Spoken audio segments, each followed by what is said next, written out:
Hello, everyone. Welcome to another episode of Into the Hive Mind. This is the one, guys. This is day 2 of the Fight Club 2025 August. This day was pretty incredible. Had lots of really intense games.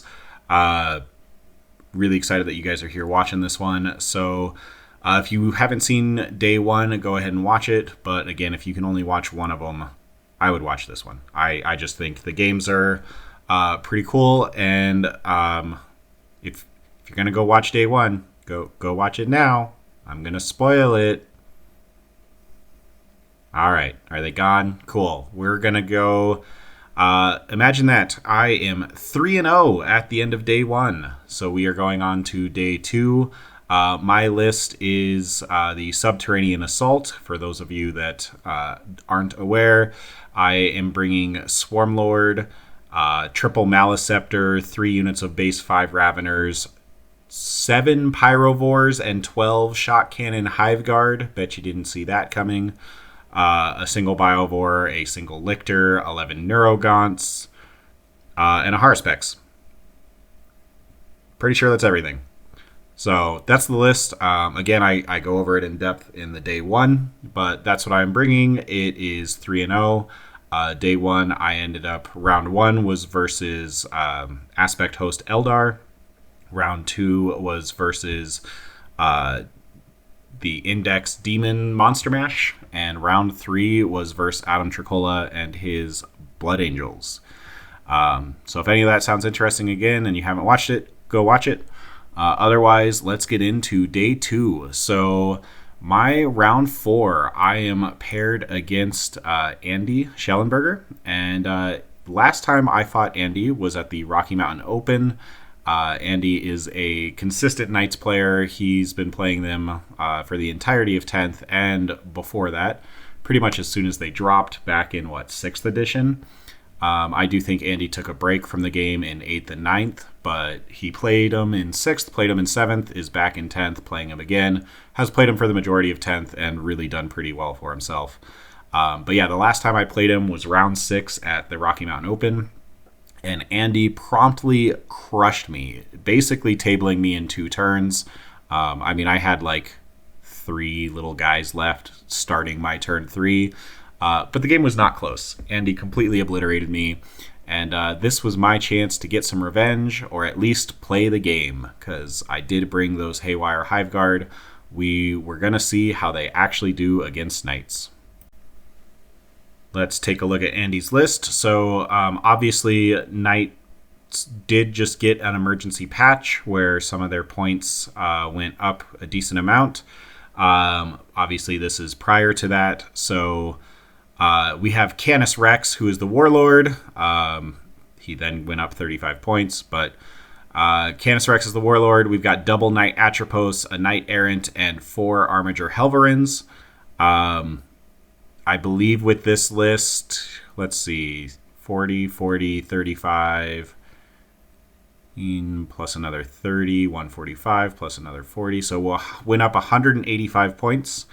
With the emergency balance patch, and you know what? I still think it's pretty good, even after that. But so yeah, this is the list. Obviously, we have Canis and the double Knight Atropos. All of those have flat 4 damage weapons, which means they are very good at killing my 4 wound Hive Guard. And conveniently, they're also strength 14, so they're wounding my T7 on 2s. They're AP 3, so my 3-up save gets a 5-up if I have cover. And then the Knight Errant does have, sorry, I guess I missed that. He does have the enhancement to teleport and deep strike, so that's pretty good.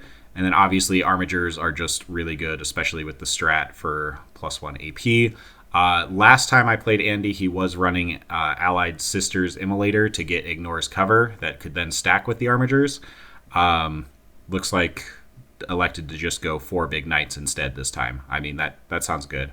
Last time I played him, I think it was Canis and 8 Little Knights and the Sisters and an Immolator. But yeah, this time just 4 bigs, 4 littles.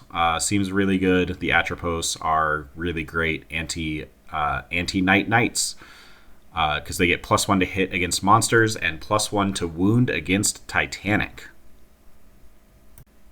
All right, so round 4, I am playing against, again, Andy Schellenberger. Fantastic guy, definitely a friend of mine, even though he's playing knights who historically are really good at killing Tyranids, and the knights are one of the nemesis of the scene right now. Like I said, Andy's been playing them since they dropped.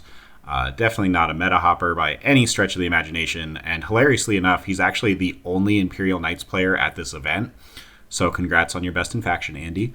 But yeah, I do really enjoy playing against Andy, and yeah, they're going to give me a slight chance at revenge here. So it looks like our deployment, this picture is taken actually near the bottom of round 1, so I apologize. Looks like I did not get deployment pictures taken care of, and was a little behind the curve there. But we are playing Scorched Earth.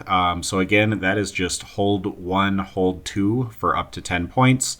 However, if you can spend an entire turn doing an action burning an objective, and your opponent can't take that objective back or kill you, then you permanently remove an objective marker from the table. You get 5 points.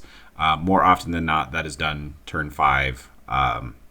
Because it finishes at the end of the game as well. I did end up getting a bottom of turn, so that's definitely going to help. I have the chance to potentially scorch either his home or a no man's land objective during my turn 5 with him not having any chance to interact. So that is definitely an edge that I need.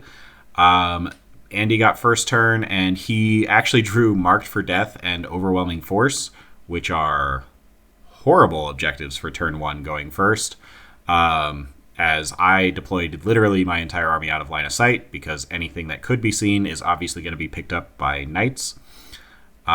So he was not even able to get a gamma target for Marked for Death, and obviously Overwhelming Force, the only guys that I had on objectives were my guys that I started on my home. So Andy then, I believe he pitched Marked for Death and drew Extend, much easier to get. And as you can see, he basically just brought one of his Helverins forward onto his expansion objective. So then we get into, and then he passed the turn. He shuffled around, he got close to me, but not really exposing anything. Even the armature on his expansion objective is technically behind that wall. So yeah, and then he just passed the turn to me, scoring his 4 points for Extend. Then we get to my turn 1. Oh, by the way, I elected to go fixed. We're going to find out if that hurts me or not, but I did go for the fixed Bring It Down Assassinate. That way, all I have to worry about is killing knights. I don't really want to have to think about anything else. That way, I can literally devote 100% of my list to killing his knights. And the nice thing is, I have Swarmlord to give me my CP, so I don't have to worry about being low on CP and missing out on tossing objectives for CP. And I don't have to worry about him just hiding his guys in the back and denying me points.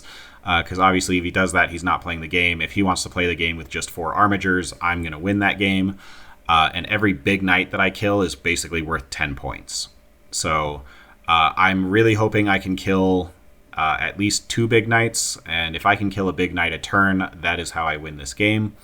We're going to see how that goes. But essentially, I pushed forward a little bit. All I did was I did put 6 OC on my expansion objective to make it where he can't just walk forward and take it from me. So I had the Maliceptor just go up and barely toe tap it, and I just put forward some of my Neurogaunts, but most of them remained back in the ruin to get the cover save, and the few remaining, basically I just put 2 bodies on there. Honestly, I should have put 3, so that way I could have it if he decides to kill nobody. Currently, with 6 on there, if he walks forward and touches it, it'll contest it. And then the other thing that I did is I did bring in some of my Raveners and elected to go after the armature on his expansion objective. He was within an inch of the wall. He had a choice not to be elected to go for it as kind of bait. And if you watched my day 1 video, you know that I am all about taking the bait. So I did teleport my Harspecs over and decided that would be a good trade piece for the armature. but as just kind of some insurance, I did elect to charge the Raveners in as well. The Raveners did make it, and then his Atropos decided to heroically intervene to try and kill the Raveners. So what was nice is the Haruspex did manage to kill the Armiger all by himself. That is definitely not guaranteed, but I just rolled really hot on my 4 big attacks, wounded with all 4 of them. 3 of them went through, and I one-shot the Armiger without even having to roll the mouth attacks, which then meant that the 5 Raveners who got heroically intervened by the Atropos got to pile in and punch him, and they did 2 damage. Look at them go. I definitely whiffed there, but I can't complain too much because the Haruspex obviously did not whiff. So that was that, and what you're currently looking at is...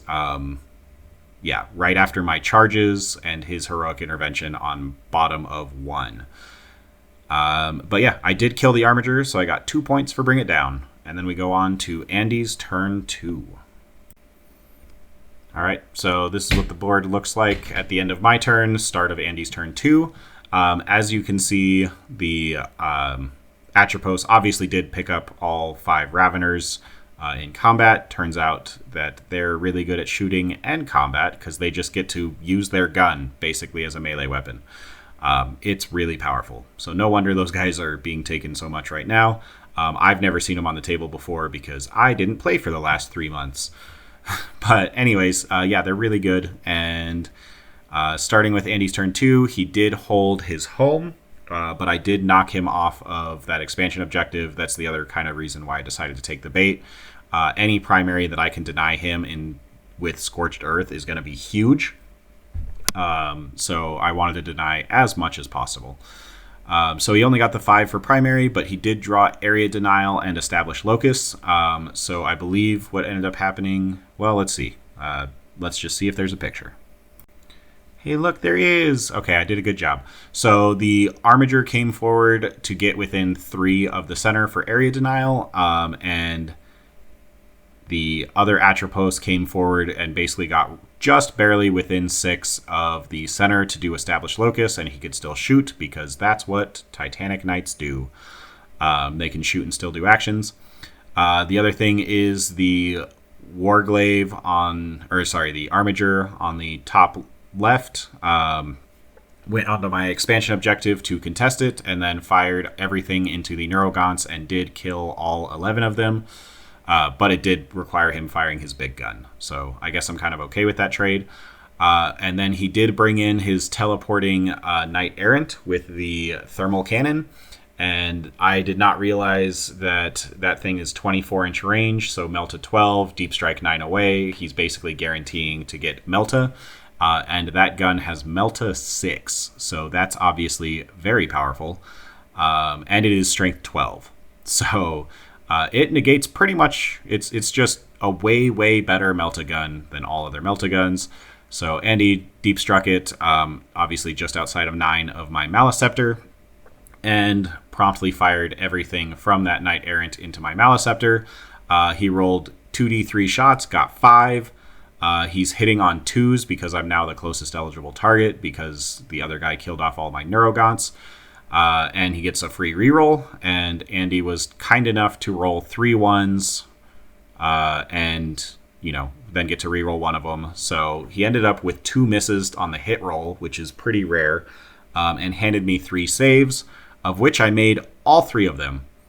And then none of the other guns from the Errant ended up wounding me. So my Maliceptor took 0 damage from that Knight Errant, and that is not what was supposed to happen, but I got really lucky. So good job, Maliceptor. Thank you, Nuffle, I guess, Dice Gods. So he brought in the Knight Errant, and it actually did nothing, luckily for me.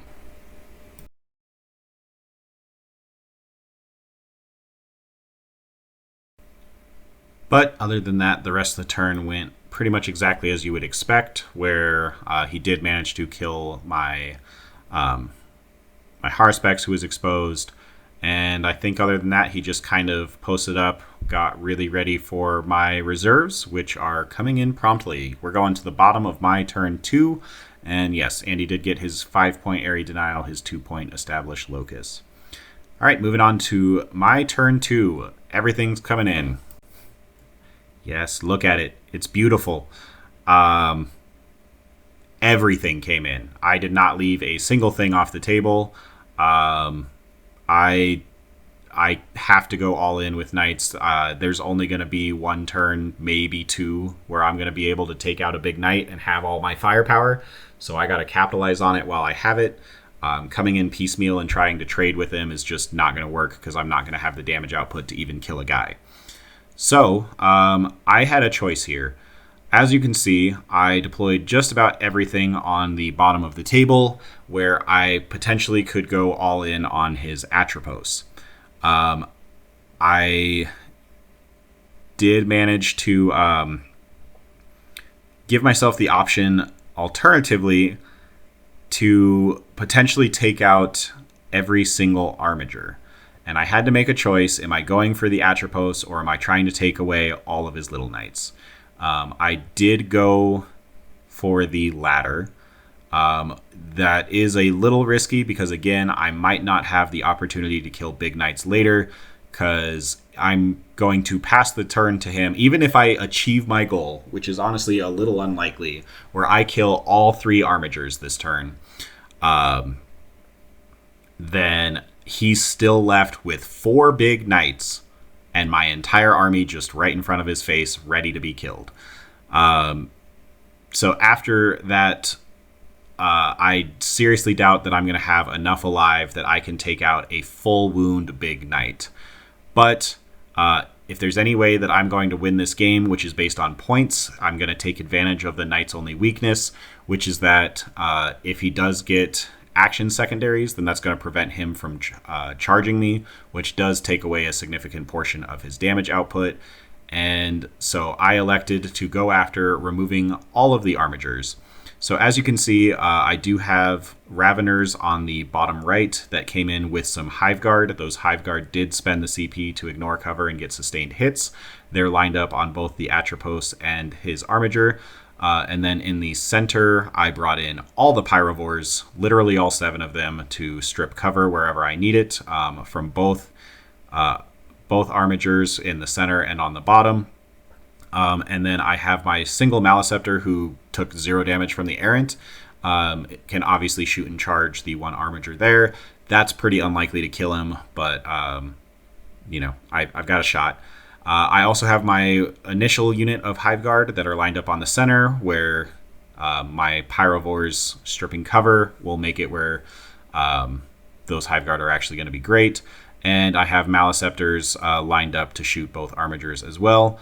And then I have charges where I have the Raveners needed a 9-inch charge into the Armiger. Lictor was right there to charge the Armiger on the bottom, and Raveners in the center are positioned to charge the Atropos, the Armiger in the center, or the Armiger on the bottom. So they were very much my flex pick. And as much as I wanted to throw Swarmlord forward, I'm playing against Imperial Knights, and Swarmlord is my Warlord. If he kills me, then he has a 5-up Feel No Pain and extra CP for the rest of the game. So basically, I threw some Spore Mines to prevent his Errant from teleporting back into my deployment zone again, because that would obviously be the play if I left Swarmlord available. The Errant just teleports behind my lines and kills Swarmlord, and he gets all of his victory points and a 5-up Feel No Pain for the rest of the battle. So unfortunately, even though I'm basically going all in, I'm going all in without Swarmlord, who is obviously the best damage that I have in this list. And I'm not giving the Vect Aura to deny all of his strats. So that obviously sucks, but I can't risk giving him Swarmlord right off the bat. So instead, I'm giving him literally the rest of my army. And as you can see here by this next image, I got really lucky. I did it. So basically, the first Hive Guard squad that ignored cover and had sustained hits just immediately popped off and one-shot the Armiger right in front of them. So that was great. I think they ended up doing 18 damage to him. So good job there, and that gave me a lot of hope about what I can do against Knights. So they just popped him right off the bat, and Then we moved to the second armiger, hoping the second squad could do the same thing, where the pyrovores stripped the cover. And I promptly shot, and I think I did maybe 3 damage. Or actually, I think I did 6, but that still left him alive with 8. I then shot him with a Maliceptor, and that did 3 damage and brought him down to 5. I then shot him with a second Maliceptor, and that did 3 damage and brought him down to 2. And I was left with shooting him with 3 more Tyrant Guard, or 3 more Pyrovores, just to try and strip off those final 2 wounds. And if they don't do it, then I have to charge the Raveners in, which is going to allow him to heroic with that Atropos that's hanging out just beyond the objective. He's going to be able to heroic back onto the objective, take it away from me. And obviously, I really don't want that. Thankfully, the Pyrovores did it. They did manage to take out the 2 wounds off of the Helverin in the center. So I did kill both Helverins in shooting there. And the Maliceptor at the top managed to do, I think, 6 damage to the Armiger in shooting. And then I charged on in, just with that Maliceptor at the top. I considered charging the Atropos and decided, you know what? I need to give Andy as few activations as possible, because that's how I'm going to win this game, is the fact that I just have 16 units. So I elected not to charge the Atropos. As we saw last time I did literally 2 damage. That's because my Raveners are currently strength 5. I need to wait until I have Synapse to charge my Raveners in there, because otherwise I'm wounding his big knights on 6s. So instead, my only charge was the Maliceptor into the Helverin at the top. Thankfully, I was able to do that in such a way that his Knight Errant could not heroic. I was, 7.5, 8 inches out. And the Maliceptor popped off, handed him 3 wounds in combat. I think I did CP reroll 1, but yeah, I mean, I was hitting on 3s, rerolling 1s, wounding on 3s, so not that lucky to get all 3.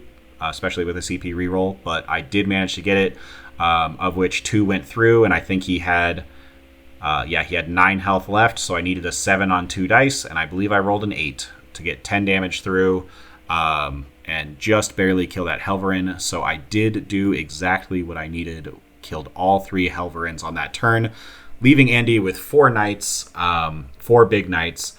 Unfortunately, they're all basically untouched. The only thing is the Atropos on the bottom has taken 2 hull damage from that turn 1 Ravener punch. So yeah, and I'm now going into Andy's turn with my entire army in front of his 4 knights who have not taken any damage at all. Let's see how we go.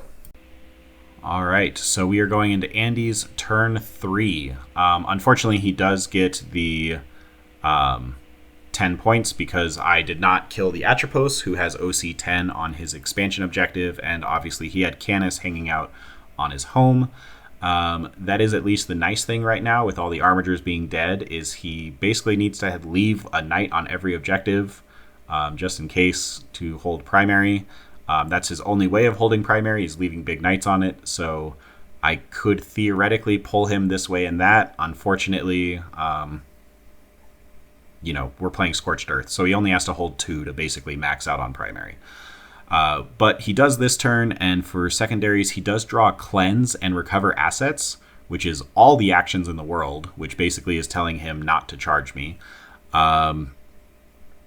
And he does elect to Cleanse, which means that basically 2 knights in the middle are going to just be shooting and not charging. But he does discard Recover Assets for a CP and instead draws Secure No Man's Land. Well, that's very easy. He just has to move a knight 2 inches forward to touch an objective with his OC 10, and it's his. So that was very easy for him to do. And then again, the knights can shoot and still do an action, so Cleanse is fine. All he has to do is touch the objective. He out OCs me, and then he can just Cleanse right off the bat and still shoot me.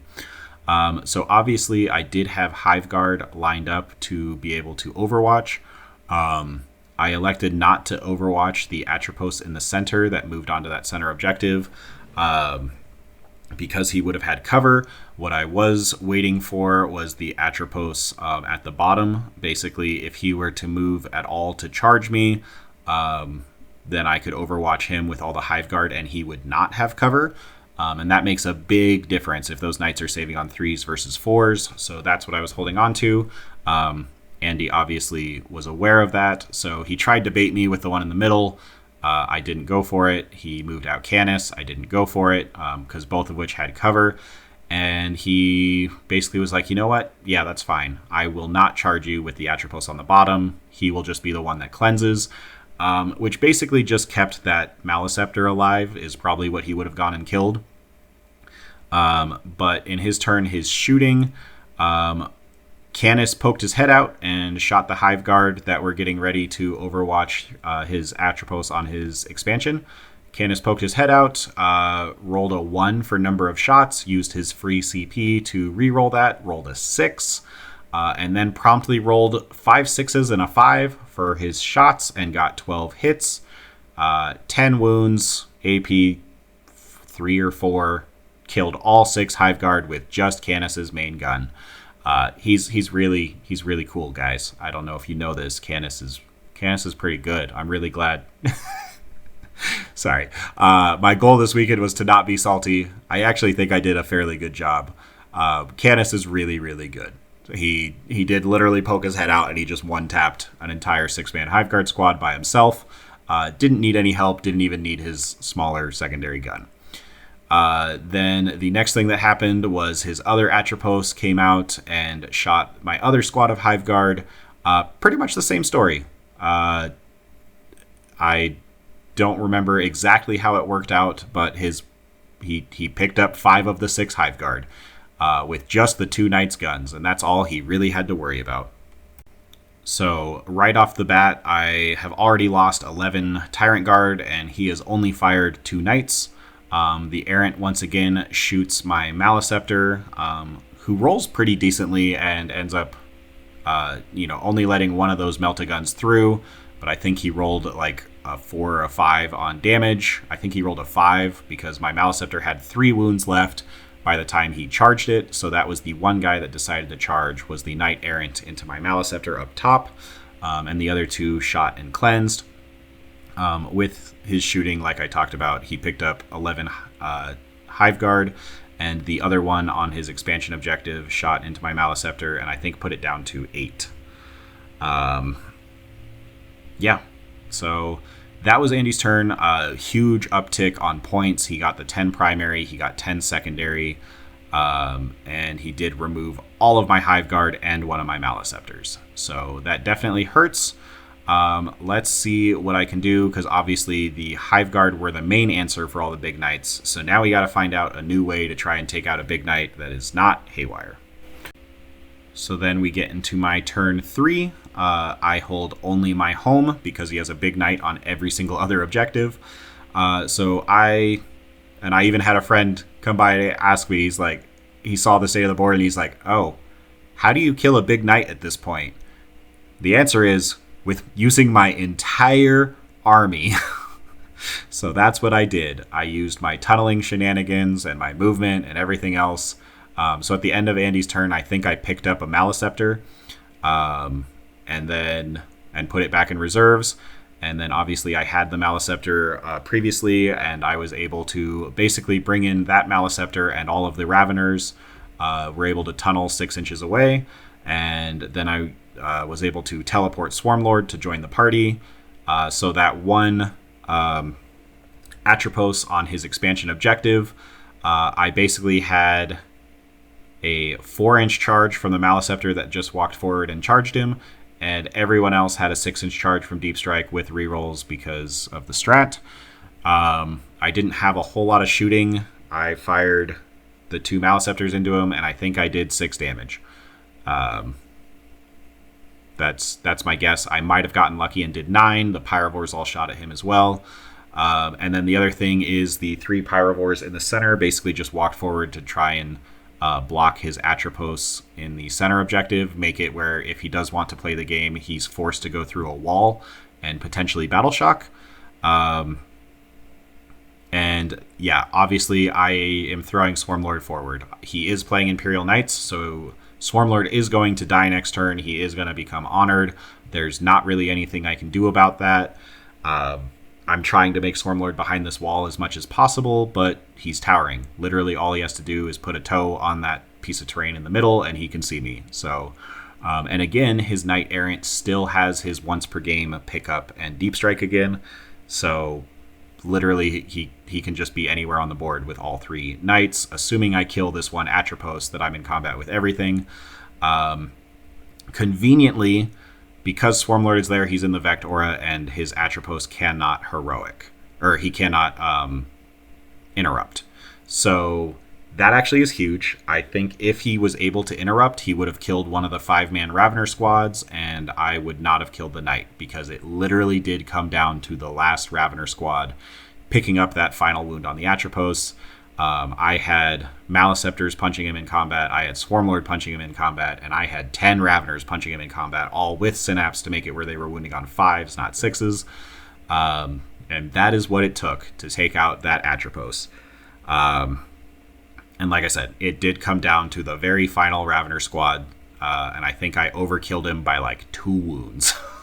So it literally took my entire army, but I did it. I killed the Atropos, getting me 10 points in secondary there, and leaving Andy with only 3 models remaining. Admittedly, it is 3 guys that are basically untouched.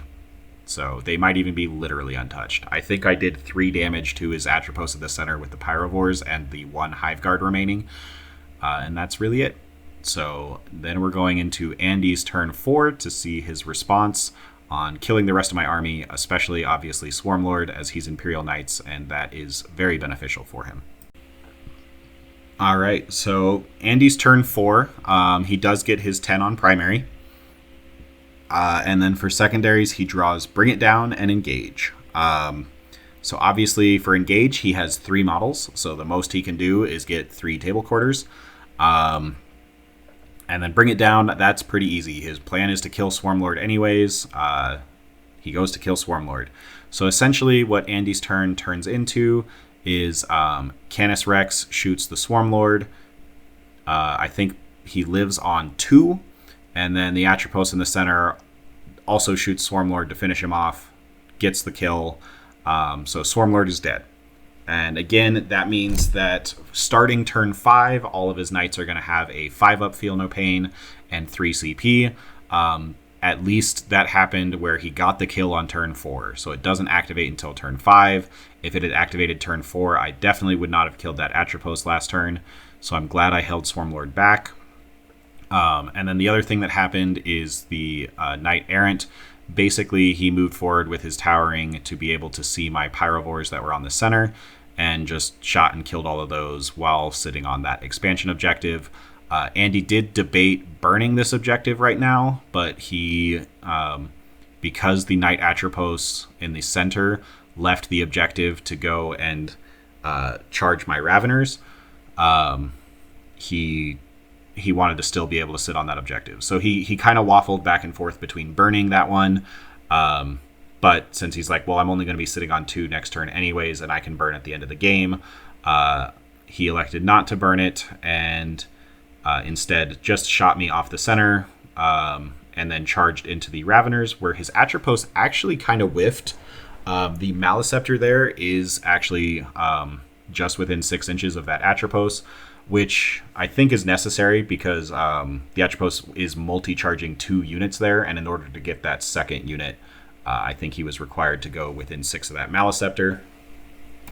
And that actually ended up mattering a lot because, again, with his 6 attacks, I think he got 4 hits, even with his reroll, and then sustained brought it to 5. But then I think he rolled, I don't know. I'm not entirely sure exactly what the roll was, but it turned into where he actually only killed 3 guys with his 6 attacks that were basically 3s, reroll 1s, sustained, and then 2s to kill with no save. But yeah, he actually only killed 3 guys, so he left me with 7 Raveners able to punch him back, and they're obviously still within Synapse because of that Maliceptor. So I think I did a significant chunk. I think I did 11 damage to him, leaving him at like 16, which helps. I definitely needed that. Unfortunately, that means if my Raveners want to punch him again, the knight gets to go first. So that's not great for me. The other thing that it means is if I want those Raveners to punch him, then I'm not shooting that knight with my Maleceptors because those are all blast weapons. So it was a very interesting predicament where my Raveners do significant damage, but I wasn't sure they were going to be able to get the chance because he would get to swing first. I didn't think my Maleceptor blast weapons were going to do more damage than them, but maybe they would than, you know, the two guys remaining after he punches. It was a dilemma, but we'll see how my turn 4 goes. So what I decided was I actually teleported my singular Hive Guard over to take a pot shot at him. I figured every wound mattered, plus being able to put 2 units on opposite corners of the objective, where essentially he'd have to shoot from 2 different angles to kill me, meaning a requirement of 2 knights to shoot me off of that objective. If I can hold on to that primary, that would be fantastic. The single Pyrovore at the bottom is actually starting to burn that objective since I have bottom of turn. If I can burn one now on turn 4, going into turn 5, and then burn again on turn 5, that would be incredible for me. So I'm attempting to burn with that Pyrovore at the bottom. I did have 3 other Pyrovores go into the center, one of which shot to strip cover from the Atropos, the other 2 shot into Canis. And I did elect to stay in combat with the Raveners. So that meant my Maleceptors shot Canis. They did not shoot the Atropos because, again, they're unfortunately blast weapons. The Hive Guard actually did get hit 1 wound through onto the Atropos, which did 3 damage, and I think he made 1 feel no pain. So he did like 2 damage, and I brought the knight down to 13 or 14 wounds. And then I charged both Maleceptors into the knight, and I elected to fight with the wounded Maleceptor first, who was degraded, because that would be a very easy kill for him. I think, is that what I did? Otherwise, I think I fought with the full health. I don't remember. Maybe he didn't have CP to interrupt? I feel like he did. Either way, what ended up happening is I fought with both Maleceptors. He decided to allocate his attacks into the wounded Maleceptor just to guarantee the kill. And he got that. He did kill the wounded Maleceptor. I don't remember if he got to fight or not. But essentially what ended up happening is because those 7 Raveners got to live, they did get to punch a whole second round. And I think he had 9 wounds left after the Maleceptors punched him. So the Raveners had to take away 9 wounds, and they did manage to get it. So I did get that second kill on a big knight, giving me another 10 points, which was huge because I did actually get a 10 on primary as well that turn. So I am keeping in the game, barely. I am behind by, I think, actually only 1 point going into turn 5.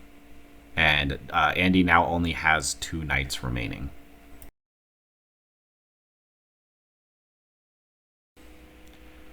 So yeah, this is what the board looked like at the end of my turn 4. As you can see, I have Pyrovores on the center, Pyrovore who's burning an objective on the bottom right. I did just kill the second Atropos, but I definitely do not have enough stuff to kill a third knight. I'm down to 5 Raveners in one squad, 2 Raveners in another, both just right out in the open for Canis to shoot them without him even moving. I have a singular Lictor, a Maleceptor, and my Biovore on my home, with Spore Mines kind of scattered all throughout the board to prevent Andy from teleporting his Errant. Yeah, that's all I've got. Canis and the Errant are both basically untouched. I think Canis has taken 4 damage, maybe, from the Maleceptors and occasional pot shots. However, we get into Andy's turn 5, and I do still have 1 Maleceptor left alive. So I pull my trump card and pray, and I declare Shadow in the Warp. And I nail it. Andy rolled really poorly. Canis is leadership 5, and Andy rolled a 4. The Knight Errant is leadership 6, and Andy rolled a 5. Andy had asked me beforehand if he could auto pass. I told him he could not. He was confused as to why not. I told him I could get a judge to explain it to him, but this is why. I told him the reason, that it's a different part of the command phase than in the battle shock step, that the auto pass is only during the battle shock step of your command phase. He looked up the rule, said, I still don't quite get it. And then he rolled, and then he failed both, which means he's scoring 0 points on turn 5, at least for prime. And then he drew Cull the Horde, which is obviously not possible. Then he drew Defend Stronghold, which he no longer gets because he's battle shocked. So he tossed that for a CP and drew Sabotage, which he also can't get because he is battle shocked.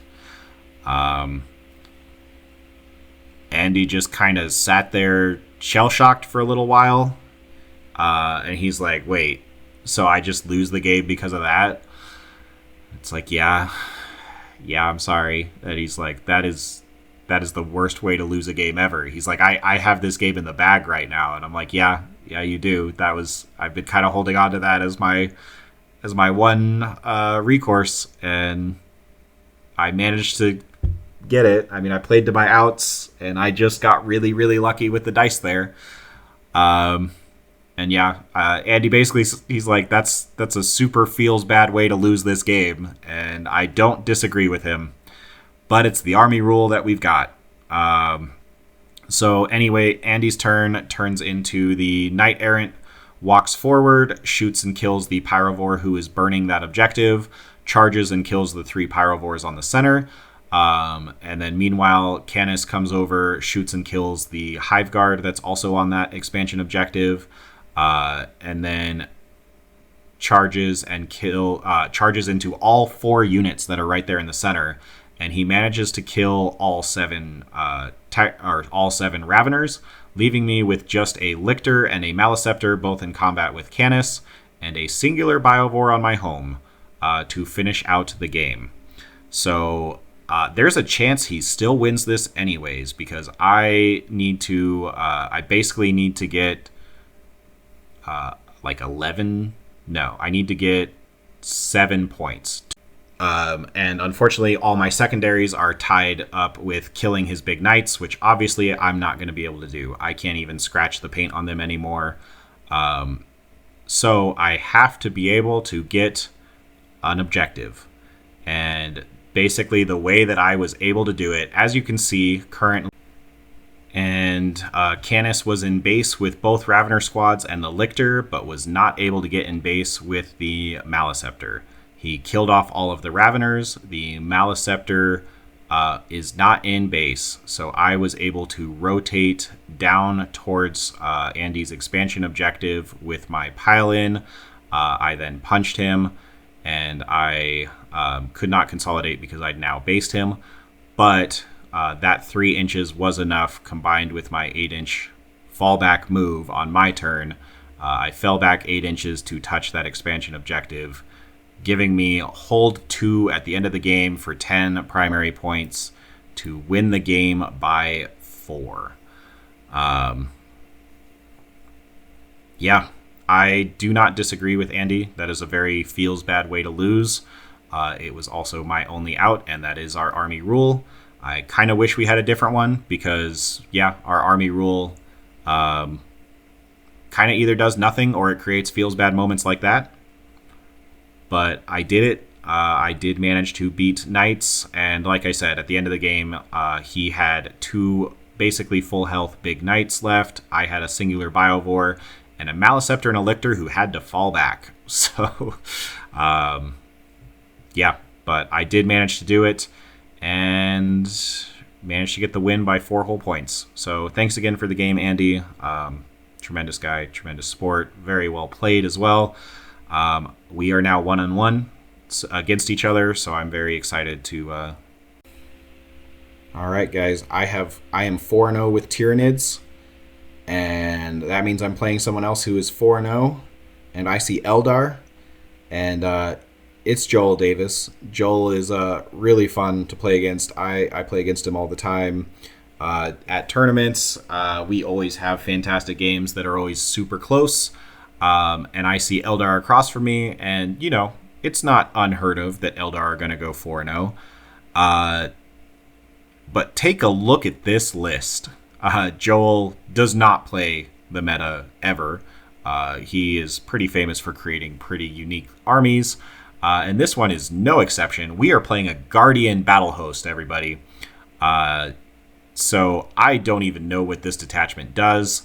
And I wish I could give you guys, after playing it, I'm still not 100% on what it does. But we got Eldrad, who picks a unit within 18 and gets +1 to wound against it. That's pretty cool. We got a Farseer with, I don't know what that enhancement does, but the Farseers give him -1 to wound in his units. And then I think they give something else. I'm not sure what, but the -1 to wound is the big thing. We have a second Farseer, same thing. Then we have a Warlock with Ethereal Pathway. I have no idea what that does either. But these 3 individual Warlocks, what they do that's really good is they make the squads be -2 to be charged. So that's pretty good, because then the rest of his list is these 3 10-man bricks, 1 of 10 Guardians with a Bright Lance, and then 2 of Storm Guardians with his little Serpent Shield guys. And yeah, they that's the whole list is these 3 bricks joined by Warlocks and Farseers, and then Eldrad is the 3rd Farseer for one of those squads. These Storm Guardians, they overwatch on 4s. That's their special thing. So that's pretty good. And then you have an extra D cannon that joins in with one of these Storm Guardian squads. So he also gets overwatches on 4s. Then you have 2 Warwalkers with Bright Lances. And what these guys do is they give out +1 AP. Then you have these 2 units of 3 Shroud Runners, and what they do is they give out Ignores Cover to whatever they shoot. And so, yeah, what this turns into, the Guardian Battle Host gives you +1 to hit against a unit on an objective, and they have a strat to reroll wounds against a unit on an objective. And so with the full stacking combo here, you get Eldrad gives +1 to wound. The unit is on an objective. You get +1 to hit. I think the Farseers also give +1 to hit. So +2 to hit. So even with stealth or any other modifier that's making him -1, such as being within 6 of my Maleceptor, he's still hitting on 2s anyways. And then he is +1 to wound because of Eldrad, rerolling all wounds for a CP, +1 AP because of the Bright Lance, and ignoring cover because of the Shroud Runners. Makes these bricks, turns out if you just stack 6 buffs on a unit, they're really good. Makes them kill everything, although it's not because of them, it's because of the 3 units of 4 Warlocks that all join into these 10-man bricks as well. So these 4 Warlocks end up combining with the character Warlock, and the unit ends up with 5d6 plus 10, strength 7, AP 2 flamer weapons. And in this detachment, they have a 1 CP strat to turn their guns into pistols. They still have the Eldar battle tokens to be able to run away from you if you shoot them. And then the craziest thing is they have a 1 CP strat to pick up a unit off the table of any of these Guardian units, pick it up off the table, put it back in reserves, and restore it to full health. What that means is, because these 4 Warlock conclaves join the unit and become part of the unit, if you kill all 10 Storm Guardians and 3.5 of these Warlocks and leave that Warlock alive on 1 wound, and you've killed your D cannon, you've killed his Bright Lance, whatever, you leave a single Warlock alive with 1 wound, he spends a CP, and that Warlock goes into reserve and gets 10 Storm Guardians back, and they just show up on the other end of the table and start their trickery all over again. They don't replace the characters, obviously. They don't replace the D-Cannon. I don't even think they replace the Warlock Conclave. But 1 CP, suddenly teleport and get 10 guys back is very powerful. And it is very difficult to remove 10 Storm Guardians and a D-Cannon and 4 Warlocks that all have 2 wounds apiece and a 4-up invuln, that are all -1 to wound because of a Farseer. This list gets gross really fast. Yeah, you have to play it to see it. Same thing as what Adam said against the Subterranean Assault list.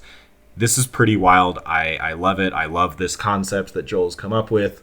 And then just because he decided to throw in a Wraith Knight with Ghostglaive. So the Ghostglaive Wraith Knight, his ability is he can go through walls and over infantry without having to take a battle shock check. And Joel basically walked up to the table and he's like, hey, we're going to see how this goes. My Wraith Knight has killed maybe 200 points this entire tournament, so I'm basically playing with only 1,600 points. But yeah, we'll see how this goes, because he was just really happy to be there at 4-0. And anyways, I can't stop gushing about this list, but which is wild because it's Eldar. And I really don't like Eldar, but you know what? I can actually kind of get behind this list. So anyways, let's get into it.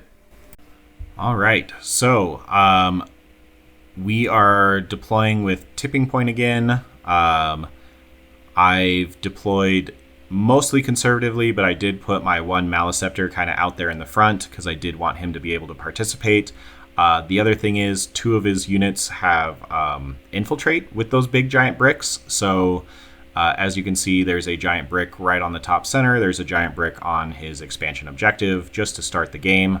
And he's got scout moves as well. So unfortunately, his Wraith Knight broke off his base while he was setting up. But the Wraith Knight is, top center just behind that Guardian unit up at the top. And he does fix that later. But yeah, that's where the Wraith Knight is. He's not obviously deployed in my deployment zone. As you can kind of see in this picture, that's where his body is. But his base is top center. So unfortunately, I did win the roll to go first. That is not really what I wanted. The other thing is we are playing Purge the Foe. I knew this was going to be a big problem for my list. It's a big problem for all of my Tyranid lists. Purge the Foe late in a tournament is the worst for Tyranids. I don't know how other armies feel about it, but Joel was feeling pretty good because he basically has 8 units in his army. I have 16 plus Spore Mines. So there is that. And I'm going first. So that's not great for me either. So with that, I know I kind of have to just step on the gas. Joel's going to win this game if I do anything but just step on the gas. Joel's going to win because he basically already is going to be 4 points up per round. So that's 16 points that he's basically starting up because of the fact that he's playing second with Purge the Foe against my army. So I need to overcome that 16-point deficit. I'm hoping Challenger cards might help me with that. So far, I've only drawn 1 Challenger card in 4 whole games, but we will see. Yeah, so I know I have to pump on the gas, and turn 1, I drew Engage and Assassinate, so that just kind of encourages me to do that even more. So for Engage and Assassinate, Maliceptor at the bottom immediately moves towards that expansion objective, hoping to charge them and just kind of tie them up. He did tell me that they have a pistol strat, but I figure if it's a Maliceptor and he's -1 to hit and I'm T11, he's still going to struggle to kill me anyways. And just immediately right off the bat, the very first model that I move is that Maliceptor, and Joel just says, I'm overwatching. And I'm like, you're going to overwatch a Maliceptor? And he's like, yep. And he just starts rolling it. It's also free because Storm Guardians overwatch on 4s for free. And yeah, those Flamers hurt. I think my Maliceptor took 8 damage, something like that. I was down to 6. I might have even been bracketed from that. It hurt a lot. He did a ton of damage to me with that Overwatch. I understand why he did it right off the rip, and I'm now reconsidering if I should even charge, because I'm thinking I might not even survive just them punching me at this point. But the other thing is I do have Assassinate, and I have a Lictor hanging out in that top corner, L, which you can't see in this picture, but he is right there. And he moves forward to charge that Guardian squad that infiltrated forward, and I'm hoping to just precision out a Warlock or a Farseer for some Assassinate. But yeah, the other thing that happens is the Maleceptor does shoot his Shroud Runners that are in the right center of this picture, and the Maleceptor does manage to pick up all 3 Shroud Runners. So I did at least get that. And then, yeah, the Raveners also, I had some Raveners in the top left ruin there. They did move forward 10, and they had a 9-inch charge. But again, I forgot all of his guys are -2 to charge. So those Raveners came out, and then they actually had an 11-inch charge, which I would not have brought them out. I kind of just forgot about that. So they failed that 11-inch charge, but luckily the Lictor was 1 inch away, did not roll Snake Eyes, made the charge. The Maleceptor was like 7 away and needed a 9, and made it. And did survive the clapback, but I think he had 2 wounds left. And then, yeah, the Maleceptor did some sweep attacks, and I think killed 2 Storm Guardians. Good job, Maleceptor. And then the Lictor did precision out and killed both the Farseer and the Warlock from that squad, which is pretty nice, because that removed their -2 to be charged, and that removed their -1 to wound. And yeah, made that squad at the top of Guardians a lot less efficient. However, he did heroically intervene with his giant Ghost Glaive Wraith Knight, who promptly stepped on the Lictor and it died. Yeah, and he got some extra movement out of the Wraith Knight because of that. I think he was within 6, but in order to get his base over, he needed an 8, and then he rolled like an 11 on his heroic intervention and got some massive bonus movement on his Wraith Knight right off the bat before he even had a turn. And on top of that, I basically my Maleceptor was down to 2 wounds, and I basically gave him a Ravener unit for free because they were just sitting out in the open on that on my expansion objective, just waiting to be shot. Because again, they went for a charge that ended up being way harder than I thought it would be, and that was just my bad. He did tell me, I should have known better. But so then we get into Joel's turn 1. Joel draws Sabotage and Secure No Man's Land. Secure No Man's Land is super easy. He already has his expansion, and he just needs to either take the center or my expansion for the full points there. The Wraith Knight promptly decides to walk through a wall and basically say hello to my Haruspex, who was hiding on the other side of it. He was able to fit in there and still be an inch away from the Haruspex, although it was close, but he was able to do so. And yeah, the Guardians that I tried to tie up with the Lictor, again, the Wraith Knight squashed, so they were not tied up in combat, and they were able to just move forward and kill off my Raveners from my expansion objective and take that for secure. The Wraith Knight charged and one-shot my Haruspex. Actually, I think he left him alive on 2, but the Haruspex punched back and did like 3 damage because I got 1 big hit through. I did 4 damage. I got 1 big hit through and I rolled a 4.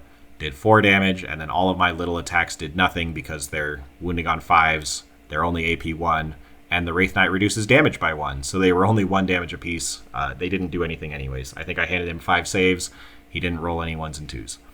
And then the other thing that happened is the Warwalker came out and shot and killed my Maleceptor, who was in combat, obviously on Joel's expansion objective, and that freed up his D cannon to shoot at Swarmlord, and I think he did get the wound through, but then he rolled like a 1 for damage, and thankfully he can't use the Farseer or whatever guy gives you flip to a 6. Apparently you're not allowed to use that on the D cannon.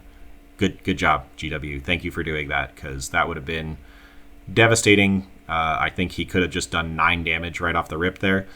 Thankfully, was not allowed to do that, and Swarmlord took like 3 damage instead.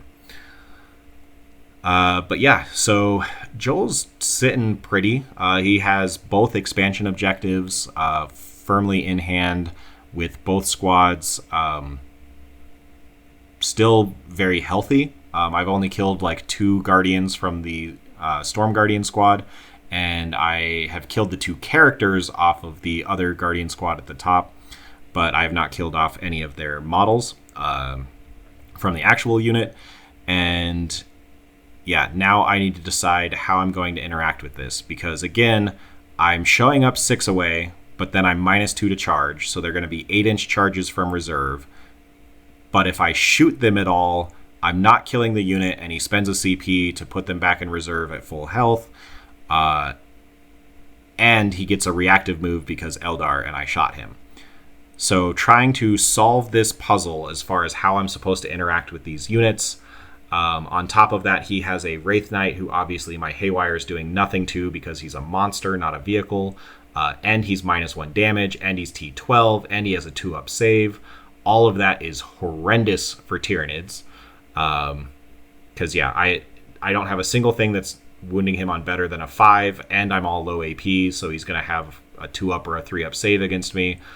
And he's reducing the damage by 1. So I really just do not have an answer for this Wraith Knight at all.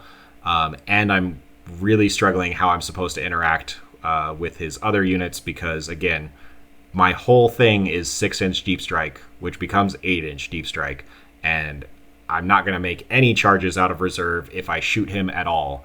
So my Pyrovores, who are the guys that are best at killing Eldar, they either are going to shoot a unit who is then just going to run away, and I can't shoot my second Pyrovore unit, and I can't charge, or they're not shooting a unit, and it's just this catch-22 that is very difficult for me to solve.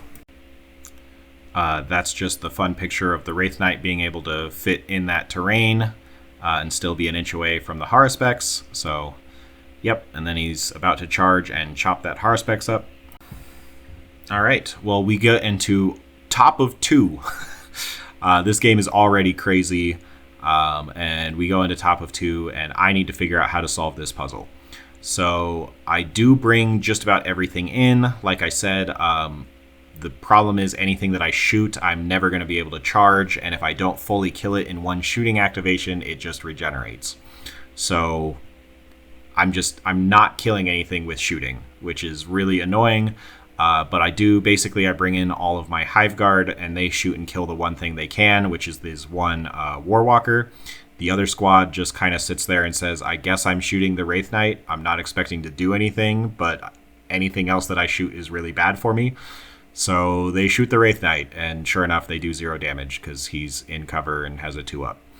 But I do kill the one Warwalker, and that's, let's see. For turn 2, I had drawn Area Denial and Storm Hostile.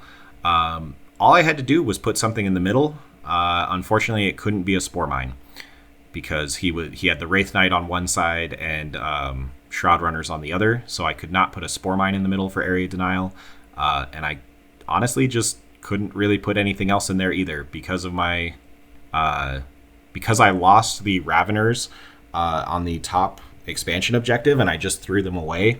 I only had 2 Raveners, which means I'm only making 2 tunnels, and that was honestly just a really big mistake because it means for me to be able to interact with him, I'm only going to have 2 tunnels this turn, one of which goes in my deployment zone in order to shunt a unit forward, and then the other one is just creating the Deep Strike kill zone for everyone to come in from.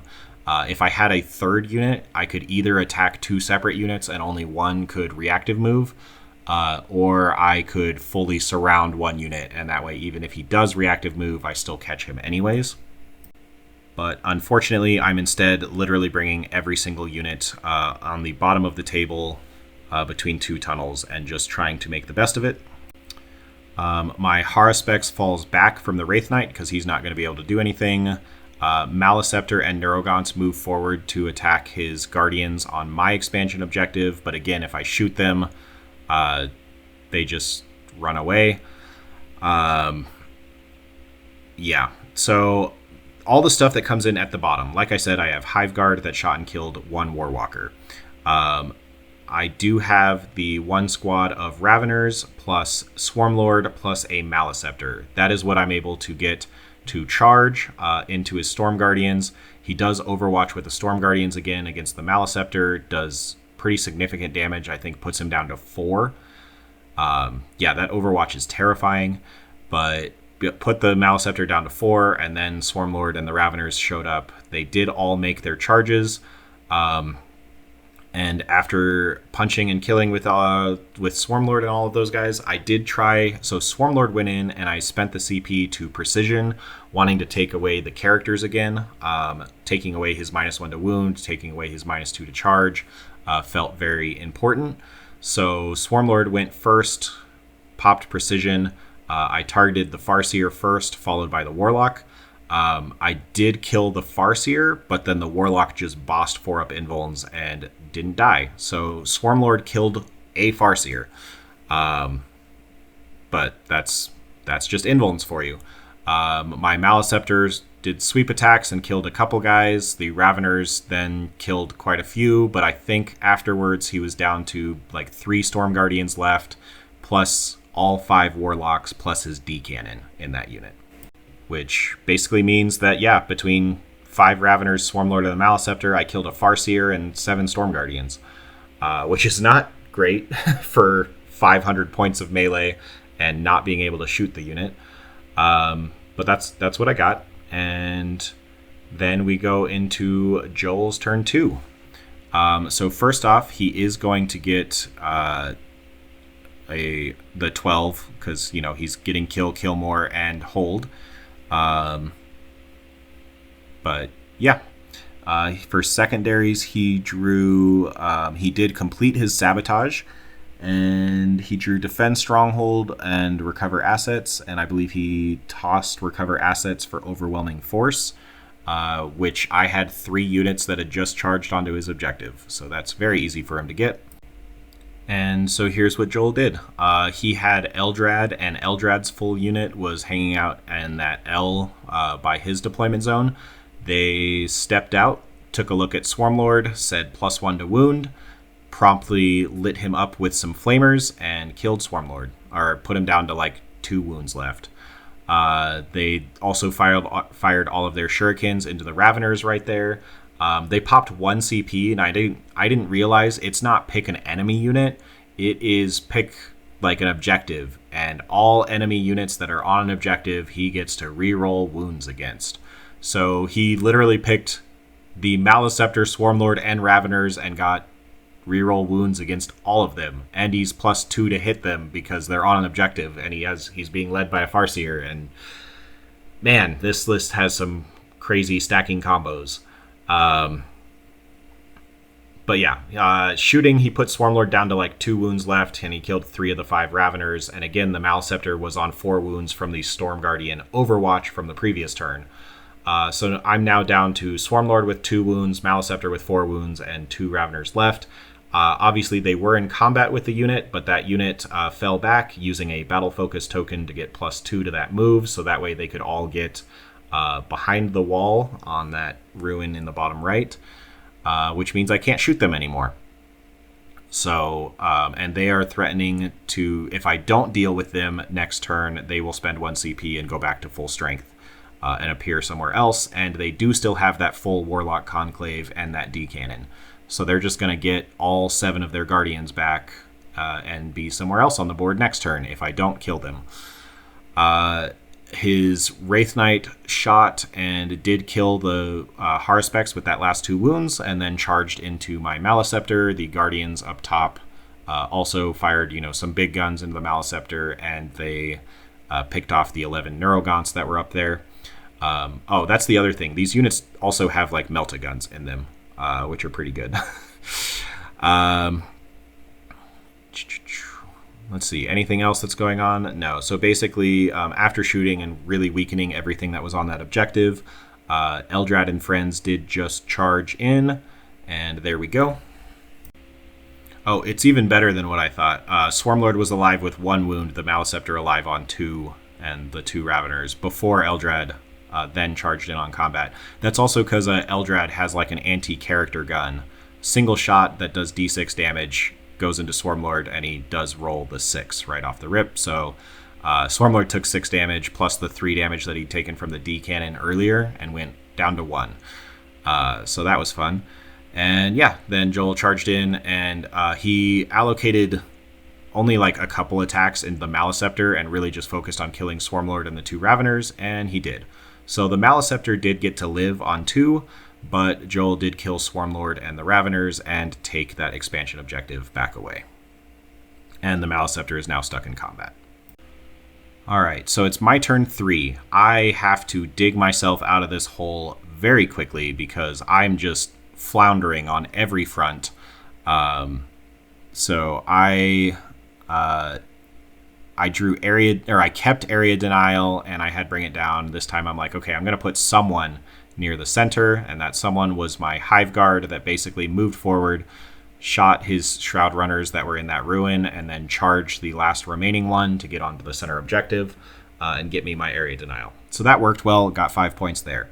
I also had bring it down, so the other thing is the other 6 Hive Guard teleported with my other Ravener squad that had shown up in my home. They got to go back in the air, and then they showed up on Joel's home. So I took his home objective because there was nothing there now that Eldrad left. And from that tunnel, I teleported my Hive Guard over to shoot and kill his other Warwalker, which got me bring it down. So that's pretty great. In terms of secondaries, I did score 9 points there. And then I basically was bringing in all the Pyrovores to try and kill that one Storm Guardian squad that would move behind the ruin there. So basically, I showed up with 3 Pyrovores. They promptly overwatched me and killed 2 of them. So then I brought in the second unit of 3 Pyrovores and my individual Pyrovore just in case to try and clean up in case he, basically have coverage from multiple angles in case he does reactive move somewhere else. I was just hoping, I really needed that unit to die so it didn't just teleport somewhere else across the table. And yeah, the Maleceptor was basically stuck in combat with Eldrad, and my other Maleceptor was in combat with a Wraith Knight. So they weren't really doing much. And yeah, it really came down to just the Hive Guard doing everything this turn. Which again, they're kind of ineffectual except against his miscellaneous units. So that's what they went for. They killed the Warwalker and they killed the Shroud Runners. But the 3 Pyrovores, I really, really needed them to pop off against that unit and kill that unit before it regenerates. And they did great. They rolled 15 on my 3d6, which means I got 18 auto hits, which is incredible. Especially because Swarmlord had precisioned out the Farseer earlier, so he was not -1 to wound. So I got 18 auto hits. 19 actually. Sorry, I rolled 19 auto hits, wounding on 2s, re-rolling. I did 19 wounds. I don't think I can ask for much better than that. And I killed the D cannon and 2 Warlocks. So he still had 2 Warlocks plus the Warlock character left. And was still able to regenerate. He then used his reactive move, fell back 3 inches, which was enough to make it where none of the other Pyrovores could reach him. And that's this picture here. There are 2 Warlocks plus the Warlock character left alive. The only thing that I did have was I had a singular Spore Mine. And I'm like, well, even if that Spore Mine charges in, rolls a 6 and rolls a 5 and does 3 mortals, he has 1 guy left on 1 wound. That is actually incorrect because it was a single Warlock and the Warlock character, and the Warlock character is not actually part of that unit. So if the Spore Mine had gone in and killed, well, yeah, even then, if he'd gotten 3, he would have done 3 wounds and left a single Warlock on 1 wound left plus the character. So there was no way I was going to be able to kill that unit. So I didn't charge the Spore Mine in. But then I wish I did, because what happened next was Eldrad killed the Maleceptor in combat. The Maleceptor then exploded for 3 mortal wounds, leaving him with 1 Warlock character and 1 Warlock on 1 wound. And if I had charged my Spore Mine in, as long as I didn't roll a 1, I would have actually killed that unit. But how was I supposed to know that Maliceptor was going to explode and be in range and roll a 5+ for the D3 mortals? But that's what happened, and then I just ended up kicking myself because sure enough, Joel immediately spends the CP, picks up that unit, gets 10 Guardians back in, shows up on my home, shoots and kills my Biovore, takes my home away from me. Sigh. What happens next is honestly not that pretty. Eldrad and friends tag my Hive Guard, preventing on his expansion objective, preventing them from shooting for the rest of the game. His Wraith Knight walks through a wall again and charges and kills all 6 of my Hive Guard, and then piles into my only 3-man Pyrovore unit. And yeah, I'm left with holding his home as the only objective that I'm holding, which is kind of hilarious. And yeah, Joel very, very thoroughly has beaten me this game. I just cannot interact with this. I think other people who, approach melee in traditional manners, just as moving really fast and punching them, I do think is the way that you beat this list. But my way is not it. This was just a really, really counter list to me. Props to Joel for building it. It has a lot of interactions that are just incredibly obnoxious, and I could not solve the puzzle with the pieces that I had. So well played to Joel. He did thoroughly thrash me in this match.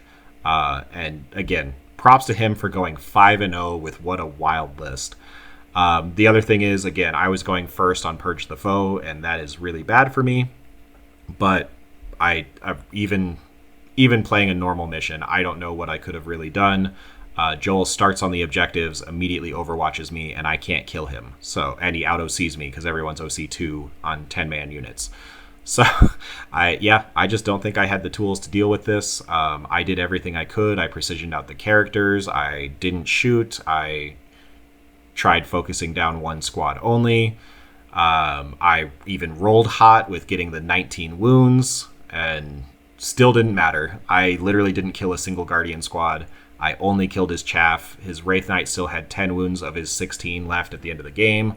And yeah, the Wraith Knight by himself killed a Maliceptor, a Haruspex, 6 Hive Guard, 3 Pyrovores, and 5 Raveners. So he made up for only killing 200 points for the rest of the tournament.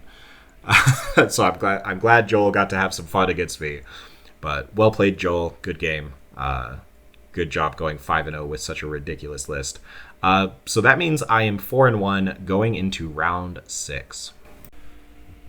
All right, so I am 4-1, still looking like I'm pretty solidly in the running for best in faction, with even a chance to podium.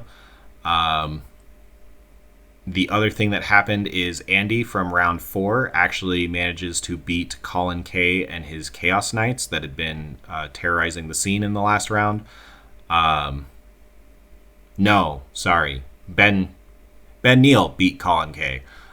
Those two are probably the two titans of this event. They have just been winning GTs back-to-back all over the place all year long. Colin K is, I think, currently number 9 ELO in the world. And Ben Neal got second at LVO. So both of them are absolute titans and the champions of this event. And Ben did get the win over Colin K in round 5. Ben is playing the brand new Black Templar Codex, which I think literally squeaked in by a matter of hours off of the cutoff. But they did make it into this event, and Ben is bringing them, although he said he's not bringing any of the detachments because they suck. And turns out Gladius is still just the best Space Marine detachment. Who would have thought? So Ben just took out Colin. Ben is 5-0, and my winning for getting thoroughly thrashed by Joel is I got paired up into Ben Neal. I love Ben. He's honestly one of my best friends, one of my main practice partners. In our practice game, we actually did have a 1-point game of 82-81, so I knew I had a chance playing against him. However, he has made some changes to his list since our practice game, and so did I. I did not have Hive Guard, and he did not have Repulsor Executioners. But let's go over his list. Again, he's running the new Black Templar Gladius. He has the Captain in Gravis armor with the Artificer armor enhancement. This literally makes him just a T6 Catan, because he is T6, 6 wounds, 2 up, 4 up, 5 up, half damage. Pretty ridiculous, and he has access to Armor of Contempt as a strat, plus everything else that Gladius gives you. Ben is also running 2 Castellan characters and 2 Martial characters. These guys combo really well together. The Castellans basically just say, hey, take a leadership check at the beginning of combat. If you pass, you have full rerolls to hit, which is great because they removed oaths from Black Templar. So having full rerolls to hit anyways, and instead taking your Black Templar vow that says you get +1 to wound against anything that's higher toughness than your strength or equal to your strength. +1 to wound in combat is really good. And you still get full rerolls anyways. And then, let's take a Marshal who gives crit 5s. So really glad to see full rerolls, crit 5s being handed out like candy to everyone these days. But they have it here. It's a really strong combo. So of course Ben is bringing it. Why would you not? And then Ben is also bringing Chaplain Grimaldus. According to him, the internet really does not like this guy. All the Black Templar guys are whining that he's way too expensive, but he's pretty incredible. He just gives his unit reroll all hits. Hey, imagine that. It's like Ben doesn't have oaths, but he gets full rerolls to hit everywhere anyways. So, yeah, he took Chaplain Grimaldus because he gets full rerolls to hit, and then he is attaching them. I'm going to jump down a little bit, attaches Grimaldus to a 5-man Assault Intercessor squad, which gives you full rerolls to wound as long as your opponent is on an objective, and this unit gets full rerolls to hit from Grimaldus, full rerolls to wound from the Assault Intercessors, +1 AP as Chaplain Grimaldus's little battle hymn or whatever it is. And Grimaldus also comes with 3 little servitors that are 4 up invul and 5 up feel no pain, and Ben plays Calgar with his little buddies, and this is just a mini Calgar unit because you get to just allocate your wounds however you want, either to these servitors if it's a high AP weapon, or to the Assault Intercessors if it's not. So it's just really powerful, really durable, and trades like nobody's business. Next up, we have the Emperor's Champion with the Honor of Vehement. This guy also goes with 5 Assault Intercessors, so they're going to give him full rerolls to hit on an objective. The Emperor's Champion gets to pop a once per game Dev Wounds ability, and he has anti-character 5 up. So if the Emperor's Champion gets into a character unit, he just pops that ability, and he has 8 attacks with Honor of Vehement if he's in Assault Doctrine at strength 10. AP 3 for 3 Dev Wounds, full rerolls to wound, anti-character 5 up Dev Wounds. He literally just chops through whatever you want. In our practice game, this one unit literally killed both my Walking Hive Tyrant, who had 6 Tyrant Guard, and Swarmlord, who had 6 Tyrant Guard. And the Emperor's Champion was like, I don't care, I kill both of them.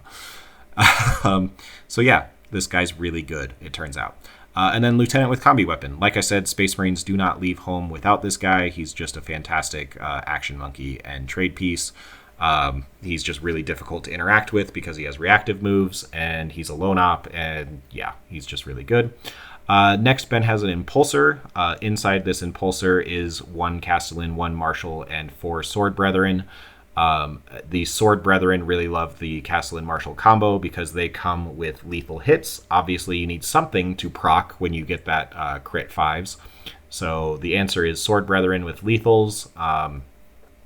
And yeah, they go in the Impulsor, which just helps them set up. Then he has 5 Assault Intercessors with Jump Pack. These guys just go in reserve and are action monkeys and or rapid ingress threats. Then Ben has a Ballistus Dreadnought, who is just really good because he has full rerolls to hit. I'm sensing a theme here. Ben really likes full rerolls to hit, even though he doesn't have oaths. It's really good.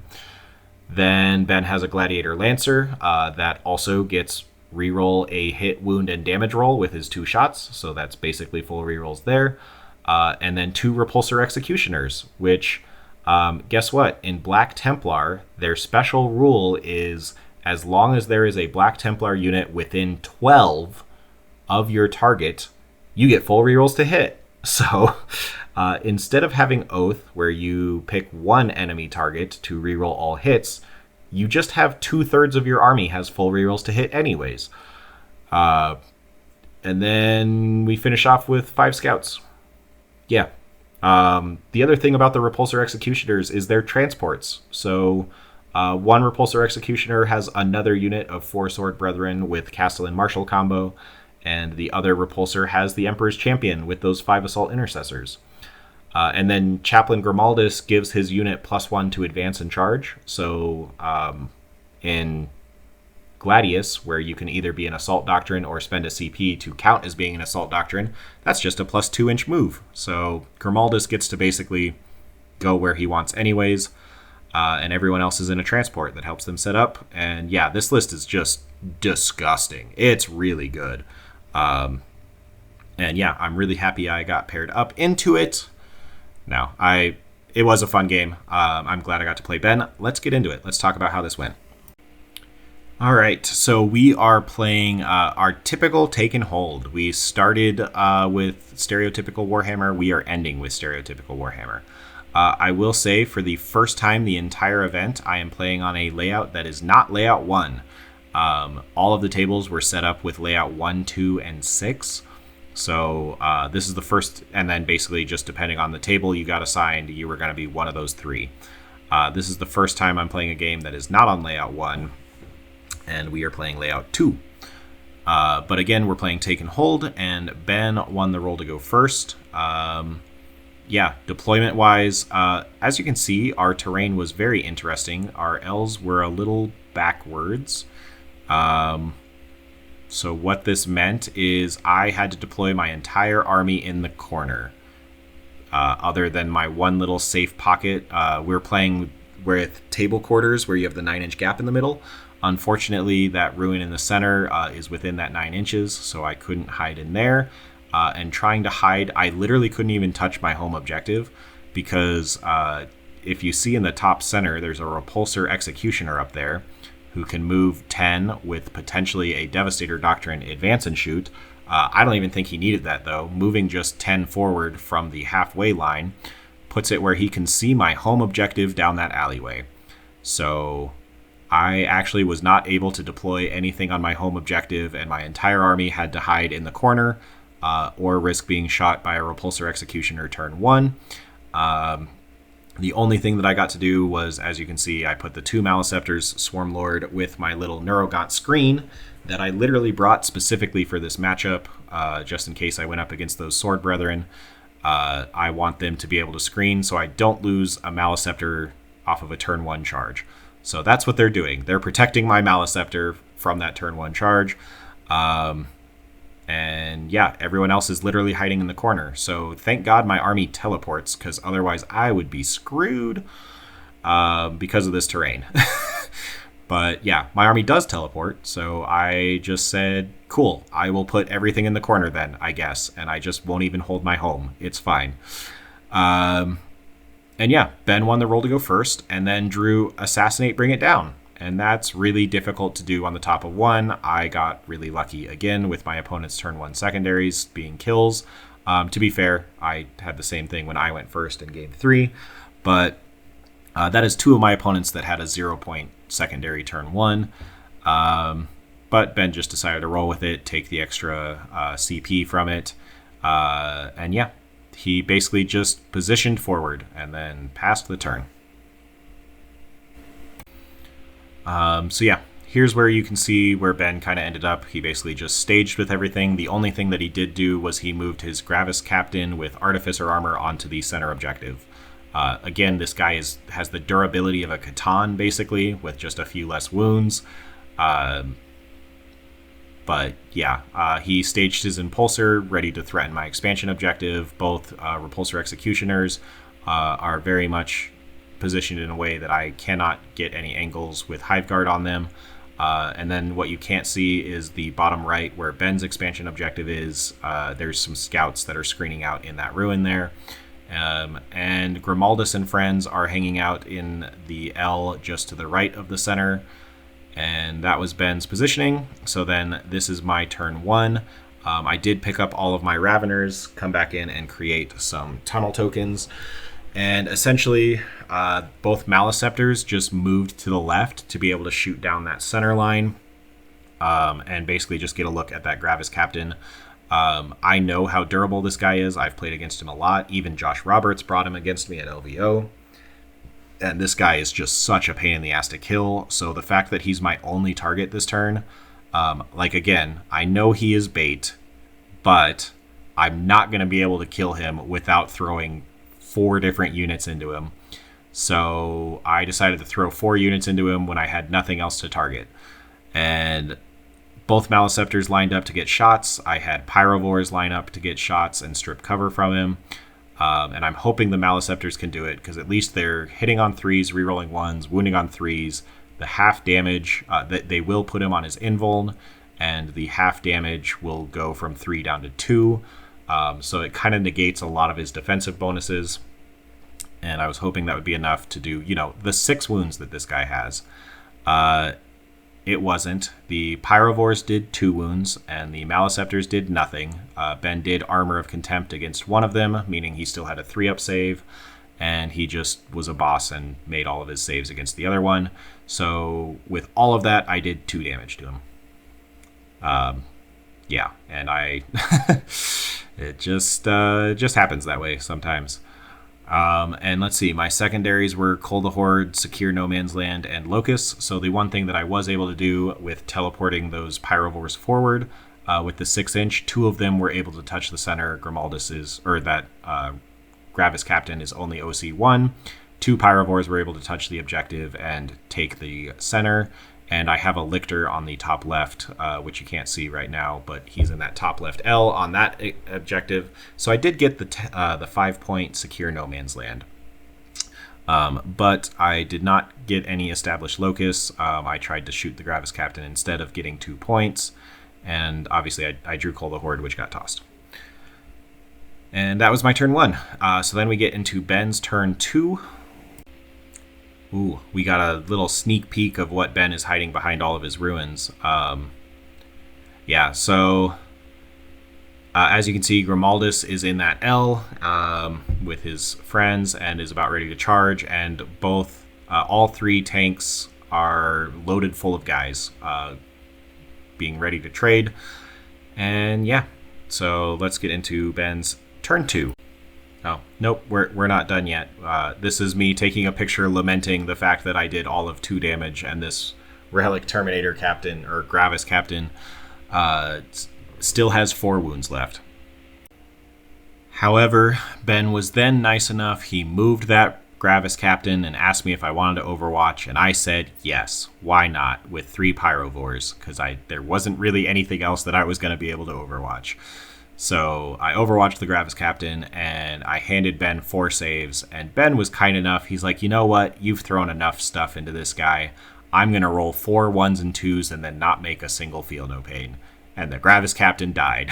So, we're playing a dice game, and it came back around. And so I did manage to kill the Gravis Captain after all, which was pretty nice, but it did take both Maliceptors and 3 Pyrovores, and then spending the 3 Pyrovore Overwatch. But I got him. We got there. He's dead. But, that was literally just an 80-point captain. That's the only thing I've killed so far. And now Ben is moving where his Lancer and both Repulsor Executioners are in a position to shoot down that center line that my Maliceptors are at. And the Sword Brethren, Castellan Marshal combo have gotten out of the Impulsor and are ready to kill my 5 Raveners in the center. Ben has also drawn Storm Hostile, which is very easy for him to get. He literally either drives his Impulsor onto my expansion and out-OCs my 1 Lictor, or he puts something on the center objective and kills my 2 Pyrovores. So very easy for that. And recover assets is pretty easy to do. He did it with his Lone Op Lieutenant that's on his home and his scouts that were on the side. and that's 3 points right there. He also was able to do a significant amount of screening with all of his tanks and the scouts, and yeah, I was just not going to be able to touch his deployment zone at all. Ben is a veteran of this game. He's not going to let me get away with anything like that. So I did luck out a little bit. Both Repulsor Executioners and the Lancer all unloaded on a single Maliceptor, and I just wanted to pass all of my 4-up invulns. So only one of them got through, but that one that got through did 9 damage. And then I think a heavy bolter got through. So I think I took 11 damage total, and I had 3 wounds left at the end of the turn. But I should be dead. But I passed a lot of invulns. I CP rerolled and passed another one. So that was pretty nice. I did not get super punished for exposing everyone for my trades. The problem is Grimaldus is now in the center and is still screening out, where I can't get my Hive Guard close enough to actually be able to really return fire on these Repulsor Executioners. But I'm going to try anyways. And looks like this picture is actually the end of my turn 2, maybe even a little further in, because what I ended up doing is I did have my Hive Guard show up, and they right in that pocket between where you see all 3 Maliceptors right there, I did manage to put 6 Hive Guard right there, 6 inches away from Grimaldus and friends, and they did fire with the ignore cover at a Repulsor Executioner, to which Ben responded with Armor of Contempt, and still had a 3-up save anyways, and I got 2 through and did 6 damage, and he still had 10 health left. So that sounds about right. Armor of Contempt is really, really good against Hive Guard, unfortunately.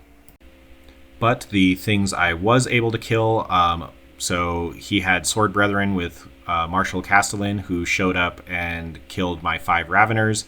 My Maliceptors were basically able to shoot and kill those, and with some help from my Hive Guard, which you can't see in this picture because they're on my home objective, right behind that wall. But I have 6 Hive Guard there that basically shot and killed Ben's Impulsor that was on my expansion objective, taking it away from my Lictor. I think I fired 4 of them there, plus the 3 Pyrovores that just had nowhere else to show up. So they showed up on the side, shot the Impulsor, and actually did like 7 damage to it.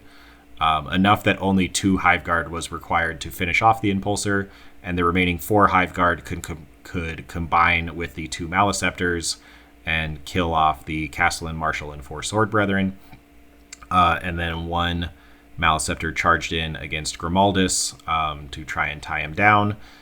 And, I mean, they tied him down, but I think I killed a guy. 1 Assault Intercessor. Good job, Maliceptor. The other thing that happened was I lined up to have a 6-inch charge with my Haruspecs and my Raveners into Ben's Ballistus, and they all failed with my CP reroll. So that was 4 6-inch charges in a row that I failed, and I just didn't want to get his Ballistus, apparently. So I just left it alone, and I just put a Haruspecs on a golden platter right in front of Ben's army. Yeah. But anyways, this looks like, this is, I fully skipped Ben's turn 3, and we've gone into my turn 3 again. But Ben's turn 3, he very much killed the Ballistus, just turned around and shot the Haruspecs and one-shot him with some las cannons. So he didn't even need the Repulsor Executioner friends to do that. And the Repulsor Executioners basically just shot and killed the wounded Maliceptor, as well as finishing off the Maliceptor in the center. So I lost 2 Maliceptors and a Haruspecs that turn, which is a pretty rough trade for me. And then the other thing that happened was Ben put 5 Assault Intercessors with jump packs. They came in and basically took my expansion objective away from me again, preventing me from scoring that.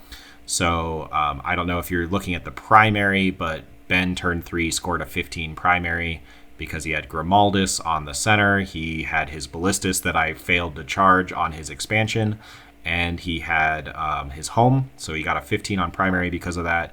And then he drew Extend, which is auto, and he drew Tempting Target, which I'm like, okay, well, I either pick the 2 objectives that you already have, or the 1 objective that you last turn rapid ingressed 5 Assault Intercessors next to, and all they have to do is move 12 and automatically get it. So, yeah, Ben got tempting target as well. Then we get into my turn 3. So this is when my Hive Guard, I had Hive Guard basically able to, from my home, shoot and kill a decent chunk of the Assault Intercessors on the expansion. And then the Lictor finished off the last 2 that were remaining there. So the Hive Guard killed 3 of the 5, and the Lictor killed the remaining 2. And the other Hive Guard, like I said, I got to fire 6 of them at a Repulsor that he Armor of Contempted, and I did 6 damage. And then I had 2 Hive Guard from the other squad that got to shoot when he wasn't Armor of Contempted, but then I wasn't ignoring cover, so he still had a 3-up save anyways. And they did no damage. And then the other thing that happened was I shot my Maliceptor into Grimaldus, which he put on a Servitor. I handed him 6 saves at AP2 for 3 damage apiece, and he puts it on a Servitor who immediately fails the first 4-up save, but then rolls 3 5+s on the Feel No Pain, takes no damage, and then proceeds to roll 5 4-up invulns, making all of them and taking 0 damage from the Maliceptor, just to kind of show what I mean by let me just allocate this here. I then charged Grimaldus with 5 Raveners, to which Ben decided to fight on death. I did kill off everyone except for Grimaldus, who lived on 1 wound. It's okay though. I didn't need to kill him. I didn't have area denial. Yeah, so I did. I had area denial. Grimaldus lived on 1 wound, and Ben fought on death, and he killed all 5 Raveners. So yeah, that kind of sucked. I didn't get area denial. I did get Storm Hostile because my Pyrovores walked back onto my expansion objective, and I killed off those Assault Intercessors again. And then Swarmlord decided to go pick up the slack that the Haruspex left behind, and Swarmlord went and killed that Ballistus. And I even played this as tactically as I possibly could, guys. Swarmlord charged the Ballistus and killed it, and I charged in with the Neurogaunts on the other side of the Ballistus to screen for Swarmlord to protect him from the incoming Sword Brethren who had one-shot him. And I had my Raveners charge and kill off Ben's scouts and then pile onto the objective to complete the screen. See? Look at this on the bottom right. Ben can't get me with his Sword Brethren. I'm safe. And then Ben shot me with a Repulsor Executioner and I died. So that's that's how that went. But I'm trying to make the plays here, guys, and yeah, it's just not working out for me. Ben is a really good player with a really good army. So yeah, we get into Ben's turn 4. The Repulsor Executioner shoots and kills Swarmlord. The Sword Brethren kill off all of the Raveners and the Neurogaunts. The other Repulsor comes towards the center. I feel like he killed the Maliceptor, but maybe he somehow didn't. But either way, the Emperor's Champion is now coming in with his Assault Intercessors, and if the Repulsor didn't kill the Maliceptor, the Emperor's Champion sure as hell did. But I'm pretty sure instead he just chopped his way through 5 Hive Guard. Yeah. So this is basically the end of the game. This is bottom of 5. My Lictor came down, made the 8-inch charge into the Emperor's Champion unit, killed off all the Assault Intercessors, and I even like intentionally did this where the Lictor showed up into the unit where he's not facing the Emperor's Champion, kills off the squad exactly, doesn't pile in, so the Emperor's Champion doesn't even get to fight. The Lictor like super gets his points back and can't even be touched in return. Swarmlord then goes in, kills off all the Sword Brethren. And Ben can't fight on death because Swarmlord's Vect Aura. Like I said, I'm making plays here, but it's not. It just doesn't matter, unfortunately. Ben still has 3 tanks that I can't even touch. And the Emperor's Champion is about to hit me. And yeah, this is the final photo of the game. Ben is up by a significant amount. I mean, not he didn't completely smash me, but I think he won by 20. Yeah. So Ben was able to completely screen me out. His tanks just did so much damage, and I just unfortunately can't even interact with them. I did a really good job making all the plays against what his previous list was, which was without the 2 Repulsor Executioners, where I was screening out all of this melee combat and doing really good, efficient trades with it.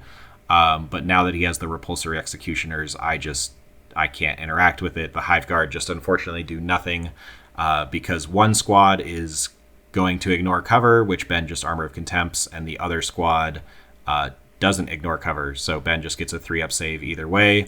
And, heaven forbid, he pops smoke, and then I'm also -1 to hit. But, so that's the game. Ben ended up winning, and then Ben ended up winning the championship, or the whole tournament. So, this was the final game, and basically, I was playing on table 2, which is pretty cool. But yeah, the table to the left of me was Joel with his ridiculous Eldar list from round 5, playing against Tau, of all things, Auxiliary Tau.